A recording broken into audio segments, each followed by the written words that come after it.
Welcome back. Now, senior U.S. Senator John McCain says Edward Snowden's temporary asylum in Russia is a slap in the face to America. Now, officials in Washington are so angry, they are reconsidering a meeting between Barack Obama and Russian President Putin next month. Now, Snowden faces 3 felony charges in the U.S. for leaking classified information about government surveillance programs. And his attorney says he left a Moscow airport on Thursday and is now staying in the Russian capital with Americans he met online. His asylum documents mean that he can legally stay in Russia for 1 year. And if Snowden decides to stay in Russia, a job opportunity has already opened up for him. Matthew Chance is live in Moscow for us. He joins us now. And Matthew, tell us more about what life is like now for Snowden under temporary asylum there in Russia. Yeah, well, his location, Christy, is being kept secret at the moment. The reason for that, according to his lawyer, is that there are a lot of concerns that Edward Snowden has himself about his health and his security because of the sensitivity of his predicament.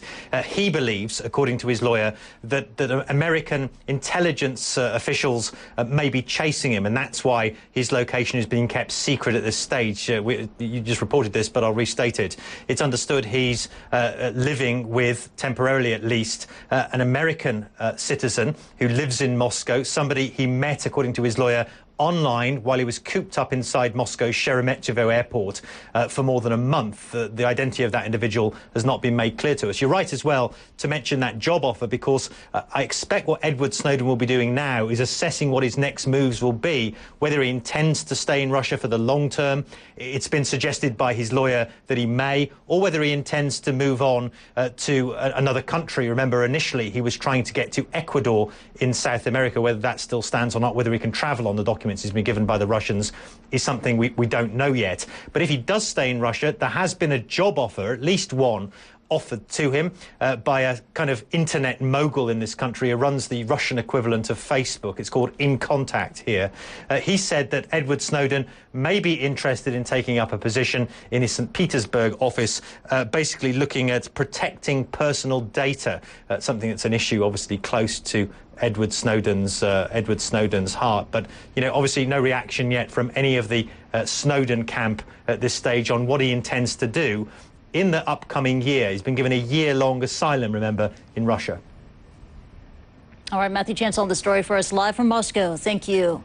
Now, this woman has caught our attention. She has been by Edward Snowden's side since he revealed himself to be the source of leaks from the U.S. National Security Agency. Sarah Harrison works with WikiLeaks' legal defense team. And according to a profile on the anti-secrecy website, she is a UK citizen, a journalist, and legal researcher. WikiLeaks says that she helped Snowden leave Hong Kong back in late June. And in this video from last month, you could see her here on the left. She is seated next to the NSA leaker as he met human rights campaigners at Moscow's Sheremetyevo airport. And in a statement made on Thursday, the group said that Harrison left the airport with Snowden to accompany him to a secure location. White House Press Secretary Jay Carney says the Obama administration is extremely disappointed that Snowden is being allowed to stay in Russia. Dan Lothian is live in Washington with more. And Dan, was the U.S. even given a heads up on Russia's decision?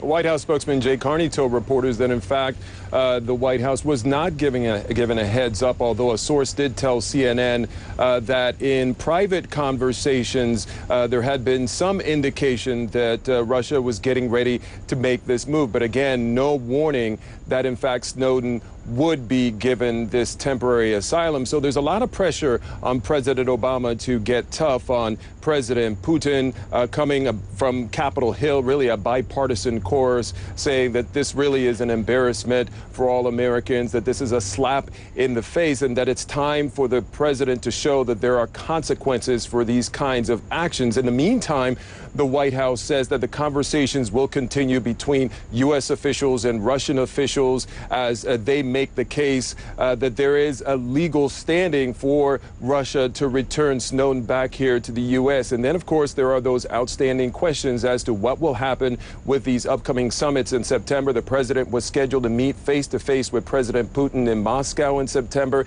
Then, of course, there's the G20 summit in St. Petersburg. Right now, those are being evaluated. They're still on the schedule, but clearly a lot of things potentially in flux here as the U.S. decides how to react to Russia's move. Christy?